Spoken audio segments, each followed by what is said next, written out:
हुआ कि अकबर निकलता था एक शोभा यात्रा में, और एक आदमी किनारे खड़ा हो गया रास्ते को गालियां देने लगा।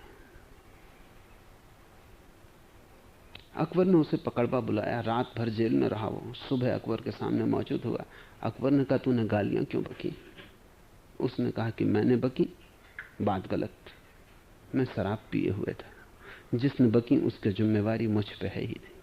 हाँ, शराब पीने का दंड मुझे दे सकते हो, लेकिन गालियां बकने का नहीं। वो शराब ने बकी। अकबर सोच में पड़ गया।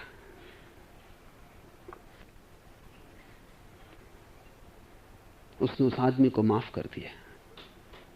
उसके सोच को देखकर उसके दरबारी ने पूछा कि आप इतने सोच में क्यों पड़ गए? उसने कहा, सोचने जैसा था। जब उसने होश में ही नहीं किया तो जिम्मेवारी क्या है?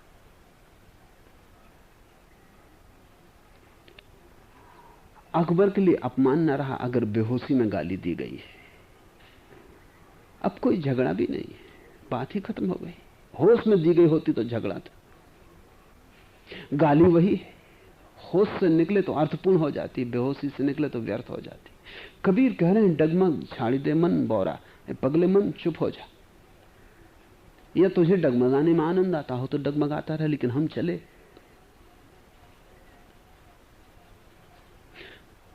हम ब्याह ही चले, पुरुष एक अविनाशी। तुझे डगमगाना हो डगमगाता रहे। यहां बारात सज गई, यहां घोड़ा तैयार है, हम चले। अब तो जरे बने बनी आवे, लीनो हाथ सिंघोरा। अब तो जो हो, अब तू मत समझा। अब इधर उधर की बातें मत कर। अब पक्ष विपक्ष का समय ना रहा।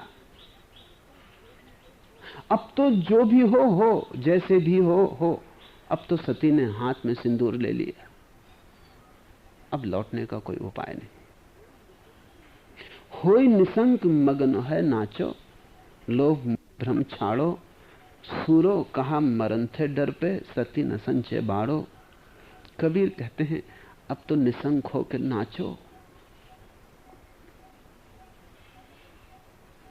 मगन होकर नाचो। लोभ मोह भ्रम छाड़ो, छोड़ दो लोभ मोह भ्रम।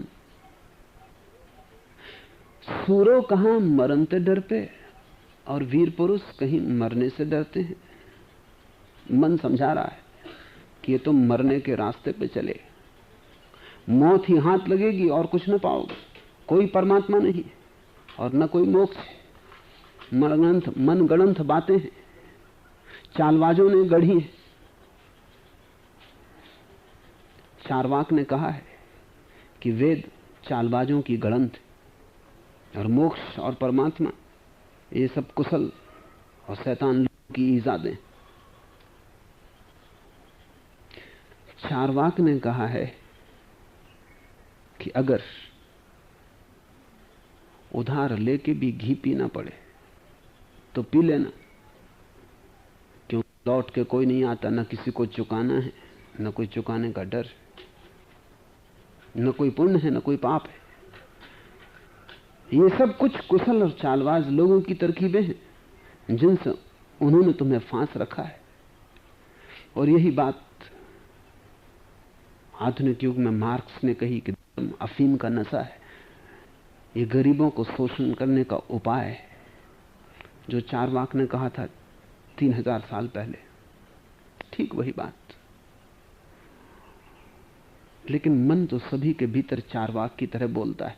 मन तो सदा कम्युनिस्ट है, मन तो सदा नास्तिक है। अगर मन की सुनी तो वो ये कहेगा, कहां जा रहे हो? हाथ की आधी छोड़ दो, माना कि आधी है तो भी है तो। और दूर आकाश के कुसुमों में भटके हो, पूरी पाने की आशा में आधी छूट जाएगी, पूरी तो पाओगे नहीं, आधी भी हाथ से चली जाएगी। कबीर कह रहे हैं, होई निसंक मगन है नाचो। कबीर कह रहे हैं, अब तो मेरे नाचने की घड़ी है, अब तू नाहक डगमग मत हो। अब ये क्षण कुछ उदासी में सोच विचार में खोने का नहीं है। अब तो मैं मगन हुआ जा रहा हूं, मौत को करीब देखकर, मिटने की घड़ी को करीब पाकर मैं मगन होकर नाच रहा हूं। क्यों? क्योंकि मिटकर ही मिलन होगा। खोऊंगा अपने को तो ही उसे पा सकूंगा। ये मेरा अहंकार जलेगा चिता में तो उस राख के ऊपर ही मेरी आत्मा का जन्म होगा। होय निसंग मगन होय नाचो, लोभ मोह भ्रम छाड़ो। मन की तरकीबें तीन है। या तो वो लोभ खड़ा करता है, वो कहता है अभी ये मिल सकता था और अब तुम मिलने के करीब पहुंच रहे थे, तुम कहां चले? इतने दिन की यात्रा सफल होने के करीब थी, फसल लग गई थी और फसल काटनी थी, अब तुम कहां चले? सारा श्रम व्यर्थ हुआ जा रहा है। बस एक दिन की बात और थी, जरा और ठहर जाते और जो जो मैंने कहा था सभी आश्वासन पूरे होने के करीब थे। तो या तो मन लोभ को पकड़ाएगा या मोह को कहेगा किन को छोड़ रहे हो? अपनों को छोड़ रहे हो, अकेले जा रहे हो। परिजन हैं, मित्र हैं, पत्नी हैं, बच्चे हैं, सगे संबंधी हैं, समाज है, इसे छोड़कर कहां तुम अकेली उल्टी राह पर चले? और जहां इतने लोग नहीं जा रहे हैं वहां जाना निश्चित ही गलत होगा। तुम अकेले बुद्धिमान हो। और कबीर कहते हैं कि जो राजपथ पर चला वो लुटा और जो उल्टा चला वो पहुंचा। तो मन कहेगा कि राजपथ पे चलो, यहां चोर नहीं, लुटेरे नहीं, कैसे लुटोगे? फिर भीड़ भी है, बचाव के उपाय, अकेले में लुट जाओगे, किसकी बातों में पड़े हो? या तो लोभ या मोह, आसक्ति या भ्रम, या मन नए भ्रम और इल्यूजन खड़े करेगा। मन सपनों का जन्मदाता है, उससे बड़ा कुशल कारीगर नहीं। वो तुम्हें बड़े सपने देता है। वो कहता है एक बार तो और रुक जाओ, एक बार दांव और लगा लो। जुआरी की यही तो मुसीबत है जो तुम्हारी मुसीबत है। जुआरी जीते तो मुसीबत में, हारे तो मुसीबत में। जीतता है तो मन कहता है एक दांव और, अब तक जीते हो, 1 लाख हाथ में है, लगा दो तो 2 लाख होते। जीतने वाला जीतने पर चढ़ जाता है, नशे में आ जाता है, सोचता है अब जीत ही रहा हूं तो हारूंगा कैसे। हारने वाले को मन कहता है कि इस बार हार गए, कोई बात नहीं, एक प्रयास और कर लो, हार के लौटना क्या उचित। और कौन जाने, अभी हारे हो, अभी हार जीत बन जाए। हारे को मन कहता है एक दांव और, शायद जीत जाओ। जीते को कहता है एक दांव और, क्योंकि जीत ही रहे हो, ऐसा बीच में छोड़ के चले जाना कहीं उचित। इसलिए जुआड़ी हर हालत में फंसा रहता है। जीते तो मुसीबत, हारे तो मुसीबत। मन भ्रम खड़ करता रहता है। सूरो कहा मरण थे डर पे, और मन का आखिरी जो उपाय है वो ये है कि वो तुमसे कहे कि मर जाओगे इस रास्ते पर चले। अगर ये मौत का रास्ता है, और सभी संत कह रहे हैं जो अपने शीश को उतार के रख दे उसी के लिए कि खड़क की धार है। कि जीसस कहते हैं अपने को मिटाओ तो ही बचोगे, बचाया कि मिट जाओगे। मरे बिना कभी किसी ने अमृत नहीं पाया। तो मन साफ कहेगा कि किन बातों में पड़े हो। ये सब मौत के दलाल हैं जो समझा रहे हैं कि और मैं तुम्हारे जीवन का पक्षपाती, मैं तुम्हारा मित्र, और तुम शत्रुओं को गुरु माने बैठे हो। और उसकी बात समझ में पड़ेगी। तुम्हारा भय भी कहेगा कि ठीक कहता है मन, और जब तक जी रहे हो तब तक जी लो, फिर आगे की आगे सोचेंगे, इतनी जल्दी क्या है। और मौत तो अपने आप आने वाली है, उसके पहले मरने का कारण क्या है। और कबीर कहते हैं जो जीते जी मर गया उसी ने पाया अमृत को। तो मन कहेगा मरोगे ही, मौत आ ही रही, जल्दी क्या है, अपने हाथ से करने की जरूरत क्या है। सूरो कहा मरण थे डर पे, सती न संचय भाड़ो। कबीर कहते हैं कि सूर वीर कहीं मरने से डरा है पागल। वो मन से कह रहे हैं कि तू मुझे मौत से डरा रहा है। मौत चुनौती है, भय नहीं। मौत की चुनौती में खेलकर ही जीवन का परम रस अनुभव होता है। सती न संचय भाड़ो, और सती शरीर रूपी बर्तन को इकट्ठा नहीं करती, न सजाती है, न संवारती है। सती तो जानती है कि शरीर तो मिट्टी का घड़ा है, और तू कह रहा है इस घड़े के लिए बचाऊं, और इस घड़े को बचाने में उसको दांव पे लगा दूं जो कि मेरा सर्वस्व है, और मेरा प्रेमी उस पार है लपटों के। निश्चित ही जब कोई सती मरने जाती होगी तो मन कहता होगा ये तू क्या कर रही है, अभी तो जवान थी। और एक प्रेमी मर गया तो क्या सभी प्रेमी मर गए?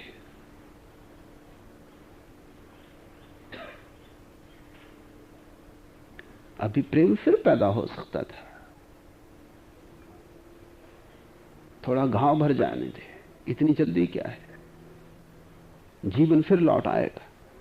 साल 6 महीने की बात है, समय की बात है, घाव भर जाएगा, तू भूल जाएगी। नए प्रेम का उदय हो गया, नया पति होगा, नया संसार बसेगा। इतनी जल्दी क्या है? इतनी सुंदर काया, ऐसी स्वर्ण सी देह, तू आग में जलाने चली है। जिसे अब तक संवारा था और जिस देह को अब तक 1000 बार दर्पण में निहारा था, और जिस पर लोग दीवाने थे, और जैसे ज्योति की तरफ दौड़ते हो ऐसी आंखें तेरी तरफ दौड़ती थी, इस देह को जलाने तू चली है।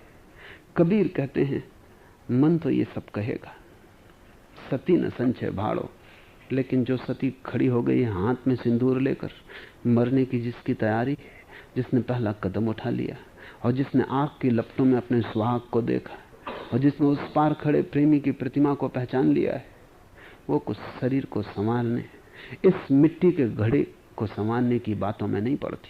तुम भी मत पड़ना। डगमग छाड़ी दे मन बहुत, ये कबीर का मन ये सब बातें कह रहा है, ये तुम्हारा मन भी कहेगा। ये सभी साधकों के मन ने कहा है इसके पहले कि वे सिद्ध हो जाएं।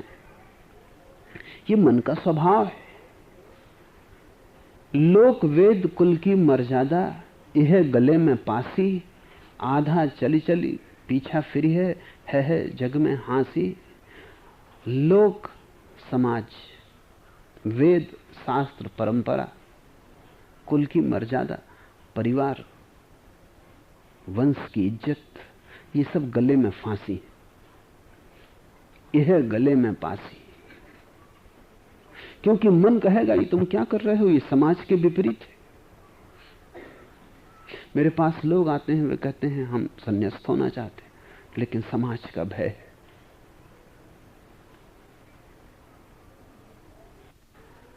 कौन है ये समाज? कहां है ये समाज? तुम जैसे ही भयभीत लोगों की भीड़ भय के कारण एक दूसरे को पकड़ के खड़ी, वे खुद ही भयभीत हैं, लेकिन जो भी भयभीत होता है वो दूसरे को भी भयभीत करता है। वो तुम्हें भी डरा रहे हैं कि छोड़ के मत जाना भीड़ को। भीड़ कभी पसंद नहीं करती कि कोई व्यक्ति अपने व्यक्तित्व को उपलब्ध हो जाए, आत्मा को उपलब्ध हो जाए, क्योंकि जो व्यक्ति भी अपने व्यक्तित्व की तलाश में जाता है वो भीड़ के मार्ग को छोड़ देता है। उसे पगडंडी खोजनी पड़ती है, उसे निज का मार्ग खोजना पड़ता है, उसे अपने ही पैरों पर भरोसा करना पड़ता है।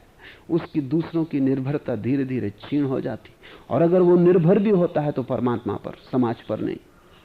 अगर वो देखता भी है किसी की तरफ तो परमात्मा की तरफ, समाज की तरफ नहीं। अज्ञानियों की भीड़ उसकी तरफ देख के मिलेगा भी क्या? तो कबीर कहते हैं लोक समाज एक फांसी है। कबीर ने, बुद्ध ने, महावीर ने, सभी ने समाज को फांसी की तरह पाया। वो गले में फंदा है, उसे तुम जीवन समझ रहे हो, वो तुम्हें जकड़े हुए, तुम उसकी वजह से गुलाम हो। लोक वेद कुल की मर्यादा, फिर वेद है, परंपरा है, शास्त्र है। लोग कहेंगे इस शास्त्र के विपरीत है।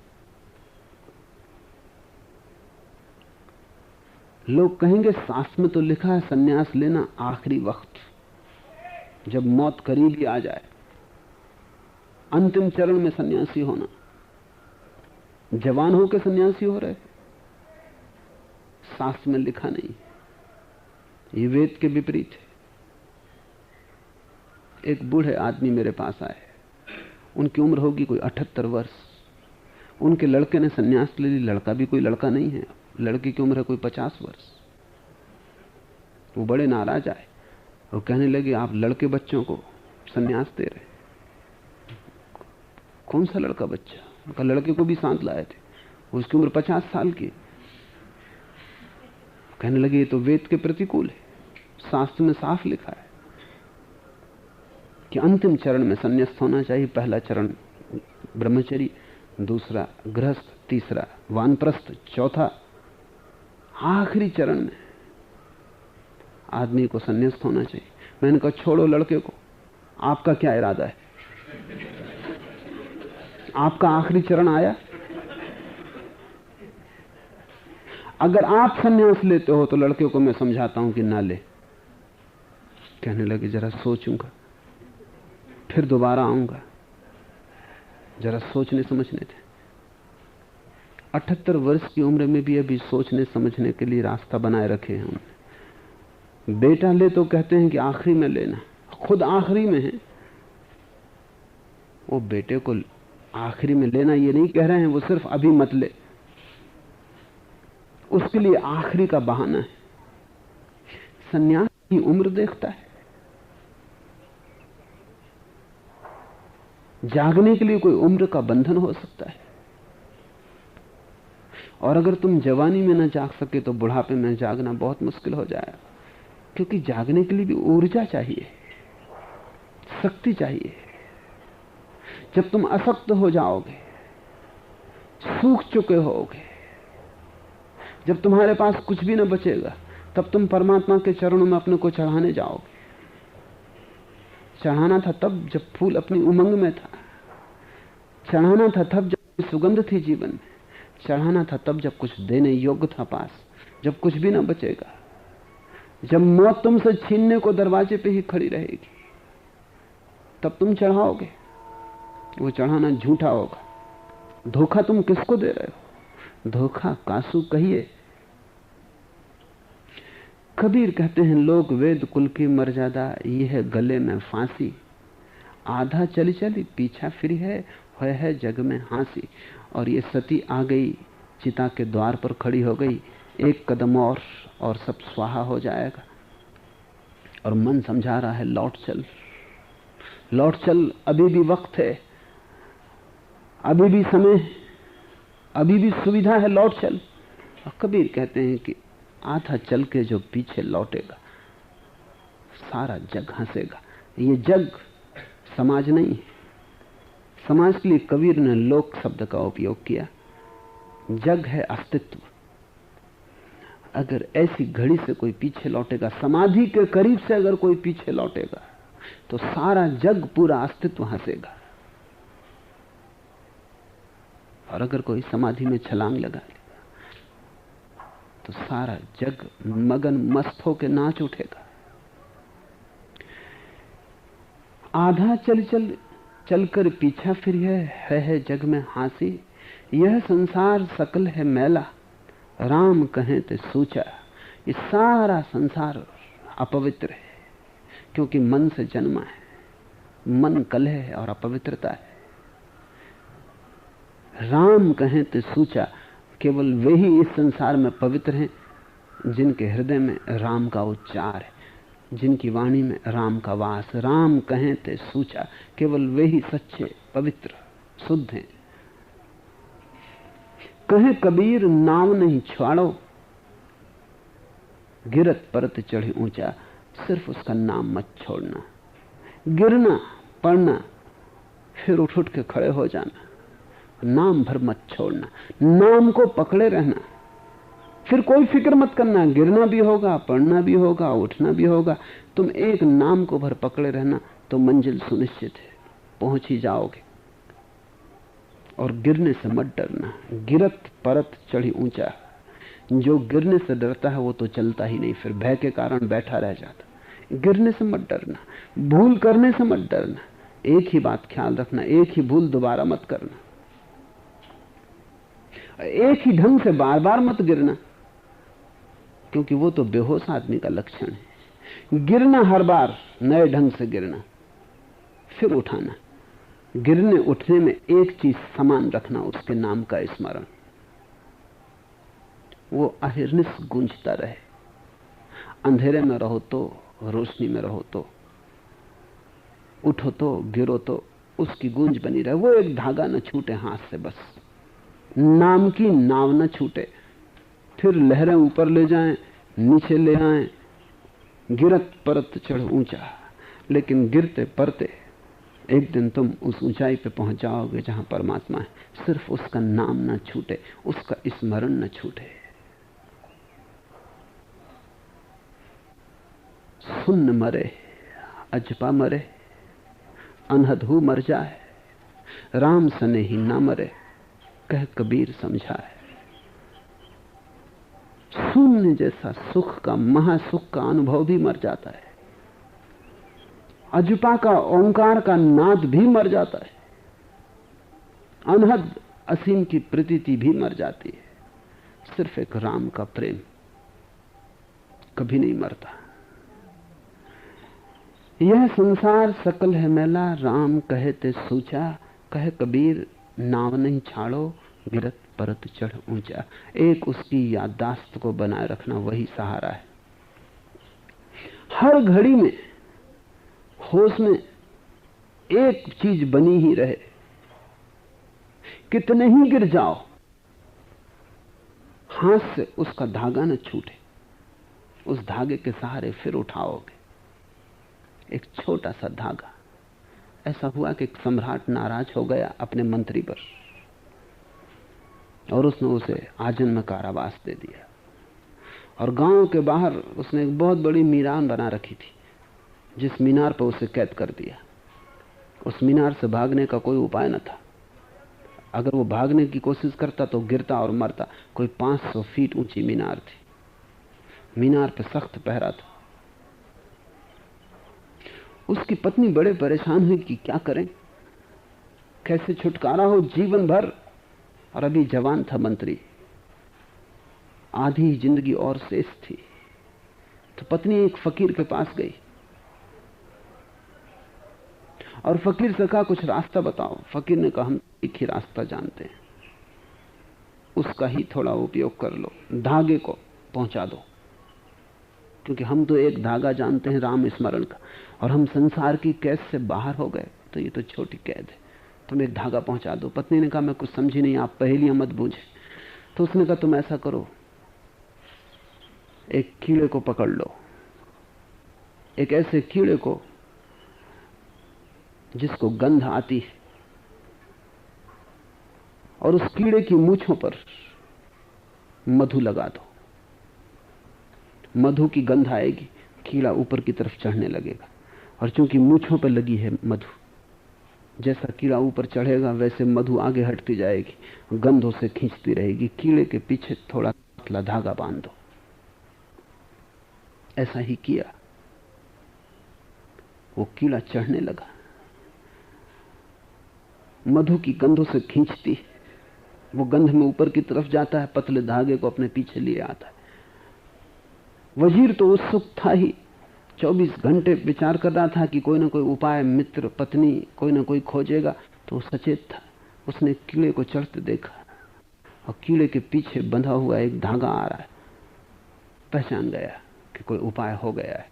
धागा पकड़ के उसने धागे को खींचना शुरू कर दिया। धागे में एक पतली रस्सी बंधी आ रही, रस्सी को पकड़ लिया। रस्सी में एक मोटी रस्सी बंधी आ रही। मोटी रस्सी से वो उतर गया और भाग गया। उसने अपनी पत्नी से पूछा ये तरकीब तुझे किसने बताई? उसकी पत्नी ने कहा कि फकीर ने बताई। उसने कहा कि हम भी धागे को पकड़ के बाहर हो गए। राम नाम का धागा। तो ये भी तो छोटी सी कैद, हम तो बड़ी कैद के बाहर हो गए। उस वजीर ने कहा कि अब मैं घर नहीं जाता, मुझे फकीर के पास ले चल। जिसने इस कैद से छुड़ा लिया, अब क्या घर लौटना, अब पूरी ही कैद के बाहर हो जाना उचित है। और राज उसे पता है, यही है राज। यह संसार सकल है मैला, राम कहे ते सूचा, कहे कबीर नाव नहीं छाड़ो, गिरत परत चढ़ ऊंचा। आज इतना है।